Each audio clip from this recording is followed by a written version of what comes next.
नमस्कार, very good afternoon. Myself doctor Sheetal, medical officer Felix hospital.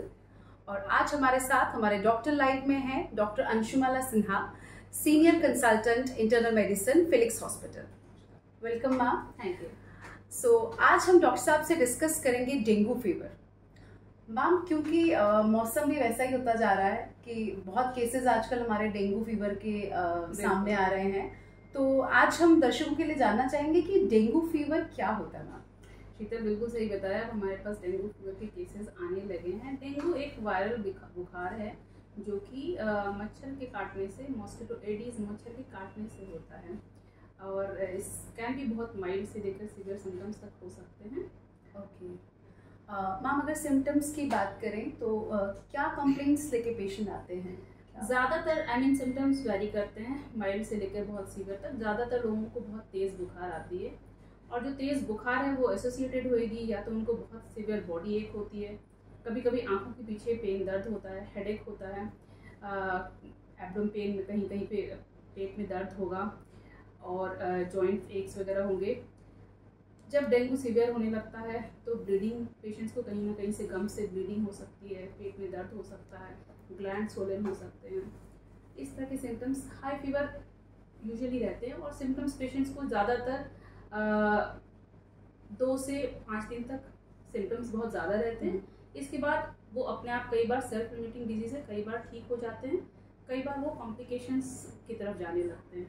Okay ma'am, और कैसे diagnose करते हैं हम डेंगू फीवर के लिए? कोई स्पेसिफिक इन्वेस्टिगेशंस हैं इसके लिए? हाँ, सबसे पहले क्लिनिकल सस्पिशन, जो आपके डॉक्टर होंगे पहले आपकी हिस्ट्री लेंगे और एक क्लिनिकल सस्पिशन होती है डेंगू की। उसके बाद ब्लड टेस्ट होते हैं जिससे हम डेंगू को डायग्नोस करते हैं। ओके मैम, कुछ फीवर का कोई अगर पैटर्न की हम बात करें कि कोई फीवर का पैटर्न है कि पर्टिकुलरली कुछ घंटों के बाद फीवर आता है या रात का है, कुछ ऐसा डिफरेंट टाइप ऑफ फीवर जिससे लोग कैसे पता चले? डेंगू में ऐसा एग्जैक्टली कोई पैटर्न नहीं होता है और जैसे मैंने पहले भी बताया, हो सकता है किसी को डेंगू हो और उसको पता बहुत माइल्ड सिम्टम्स हो, हल्की फुल्की बुखार भी हो, बट ज़्यादातर लोगों को डेंगू में हाई फीवर कुछ दिन के लिए, किसी को 2 दिन, किसी को 3 दिन, बट हाई फीवर आते हैं जनरली और चिल्स के साथ आते हैं। मैंने पहले ही बताया, कोई पैटर्न नहीं कि हर 4 घंटे पे आएगा, कंटिन्यूस भी हो सकता है। और जब ज़्यादातर लोग पैरास्टामोल खा लेते हैं तो जैसे खाते हैं 6 घंटे तक फीवर डाउन रहती है, फिर फीवर आने लगती है, तो 3-4 दिन तक ऐसा चलता है।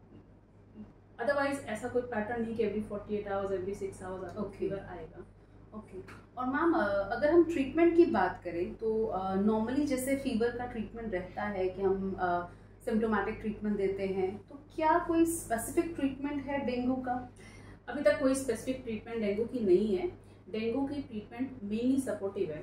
पेशेंट की क्या कंप्लेन है, ज़्यादातर लोगों को हम बोलते हैं आप पैरासीटामोल लीजिए और फ्लूइड्स बहुत ज़्यादा लीजिए। स्पेसिफिक मेडिसिन डेंगू की खासकर कोई नहीं है, सपोर्टिव मेडिसिन ही मेन है। और फीवर में भी जो जिसको हम कैटेगराइज करते हैं non steroidal anti inflammatory drugs, जैसे कि ब्रूफेन हुए, इस तरह की दवाइयाँ लेने में मना करते हैं क्योंकि इससे ब्लीडिंग के चांसेस बढ़ जाते हैं। उसके बाद जैसे सिम्टम्स है वैसे ट्रीट करें, पानी खूब पिएं। अगर कुछ कंप्लेंट्स ज़्यादा हो रही है या ठीक नहीं हो रहे हैं घर पे, वैसे भी अपने डॉक्टर के संपर्क में हमेशा ही रहें, बिकॉज सेल्फ लिमिटिंग डिजीज है dengue and it can get better at home also, but you have to be in constant care of a doctor who can recognize that you are not going towards complications. Okay. And even complications भी अगर होते हैं तो treatment depends upon the complication और supportive care ही ज़्यादा होती है।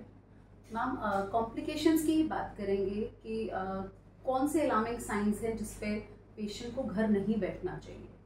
देखिए, ज़्यादातर मतलब फीवर आना बंद हो सकता है। कॉम्प्लिकेशंस यूजुअली फीवर आना जब बंद हो गया उसके बाद कॉम्प्लिकेशंस अराइज कर सकते हैं। तो अगर किसी को डेंगू में फीवर आना बंद हो गया तो उनको ये नहीं सोचना चाहिए कि उनको बिल्कुल निश्चिंत नहीं हो जाना चाहिए। रेगुलर टेस्ट और अपने सिम्टम्स का ध्यान, वार्निंग साइंस हैं उनको हमेशा नज़र में रखना चाहिए। ऐसे कोई वार्निंग साइंस अगर हो रहे हैं, जैसे पेट में कॉन्स्टेंट स्टमक पेन अगर हो रहा है, सीवियर एब्डोमिनल पेन हो रहा है, कहीं से ब्लीडिंग हो रही है उनको, ब्रीदिंग डिफिकल्टी होने लगी या एक्सेसिव वीकनेस होने लगी, फीवर उतर गया तब भी एक्सेसिव वीकनेस हो रही है, बहुत ही पेन लग रहा है इसकी, ऐसे सिचुएशन में उनको तुरंत अपने इमरजेंसी में या अपने डॉक्टर के पास जाना चाहिए, बिकॉज ये सब कॉम्प्लिकेशंस के लक्षण है ये सब। ओके मैम अगर प्रिवेंशन की बात करें तो कैसे हम इस डेंगू फीवर को प्रिवेंट कर सकते हैं?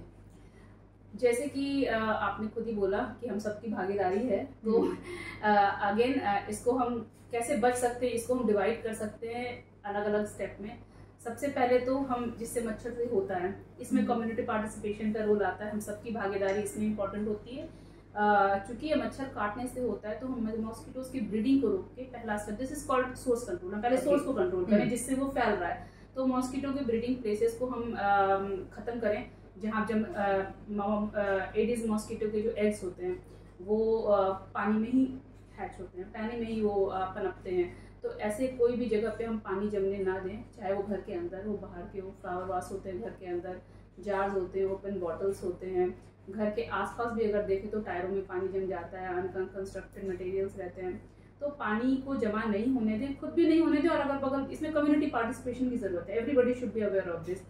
तो ब्रीडिंग को रोकें, मॉस्किटो ब्रीडिंग को हम रोकेंगे, तो वो एक पहला स्टेप है जिससे हम सोर्स कंट्रोल करते हैं। दूसरे, हम अपने प्रोटेक्शन की ध्यान दें, मॉस्किटोज जो भी हैं हम उसको काटने से रोकें। तो यूजुअली जो डेंगू की मच्छर है वो डे टाइम फीडर्स होते हैं। तो डे टाइम फीडर्स मतलब जनरली वो काटते हैं अर्ली मॉर्निंग में, या वो इवनिंग में बिफोर डस्क काटते हैं। तो आफ्टरनून में अगर कोई सोते हैं, मॉस्किटो नेट्स लगा के सोए, विंडो स्क्रीन्स, फुल स्लीव्स कपड़े पहने जहाँ एक्सपोजर आपकी कम हो, विंडो स्क्रीन्स लगाएं, जो नेट्स होते हैं वो लगाएं, मॉस्किटो रेपेलेंट्स लगाएं। तो एक, हम मॉस्किटो ब्रीडिंग को रोकें, दूसरे अपने आप को प्रोटेक्ट करें। Now when you have got fever, आपको लग रहा है कि आसपास डेंगू फैला हुआ है, तीसरा प्रोटेक्शन ये कि जब भी आपको फीवर हो रहा है, हाई फीवर हो रहा है, लक्षण डेंगू के लग रहे हैं, या अननोन भी अगर आपको फीवर हो रहा है, तो आप अपने डॉक्टर के संपर्क में रहें।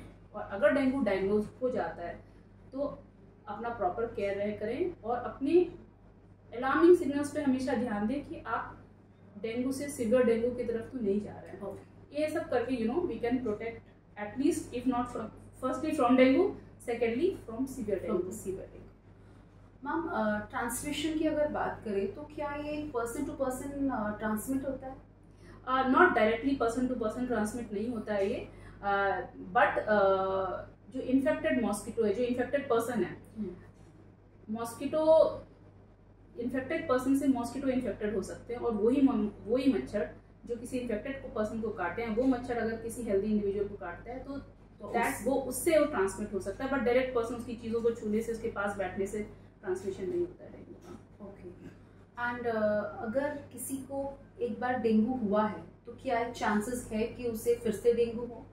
बिल्कुल चांसेस है। डेंगू के 4 सेरोटाइप्स होते हैं, 1 2 3 4।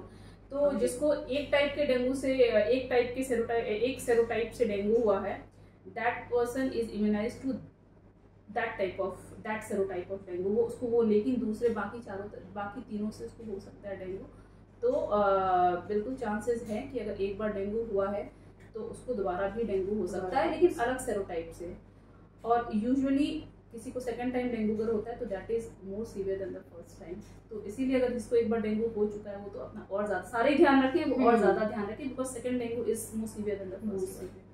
मैम तो क्या कुछ वैक्सीन हैं इसके लिए? क्या वैक्सीन है एक्चुअली डेंगू के लिए? It is known, it comes in the name of Dengvaxia. ये एक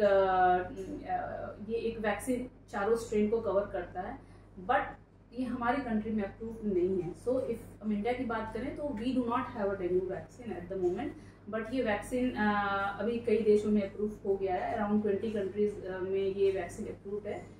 इन India there is no approved vaccine for dengue, but बहुत सारी कंपनीज जो हैं और रिसर्चेस चल रहे हैं डेंगू वैक्सीन पे। So we hope we will soon have a vaccine for it. Thank you so much ma'am, thanks a lot. Thank you. So dengue fever के रिगार्डिंग अगर आपके कोई भी क्वेरीज हैं, कुछ क्वेश्चंस हैं, तो प्लीज़ हमारे कमेंट बॉक्स में अपना क्वेश्चन ज़रूर लिखें, अपना फ़ोन नंबर लिखें, हम खुद आपको कॉल करके आपके क्वेश्चंस का जवाब देंगे। इसके साथ साथ जैसे प्रिवेंशंस मैम ने बताए हैं कि हमें कैसे आसपास की साफ़ सफाई रखनी चाहिए, हमें पानी इकट्ठा नहीं होने देना चाहिए, मॉस्किटोज से हमें बचना चाहिए, मॉस्किटो रेपेलेंट का यूज़ करें, फुल स्लीव्स कपड़े पहने, बच्चों को स्पेशली पहनाएं, क्योंकि बच्चों को ये ज़्यादातर हो रहा है बिकॉज मॉस्किटोज बैठ जाते हैं और वो अपने मोबाइल पे बिजी होते हैं और किसी का ध्यान नहीं रहता। सो जो प्रिवेंशंस मैम ने बताए हैं प्लीज उन्हें फॉलो करें और डेंगू फीवर से लड़ें। धन्यवाद। Thank you.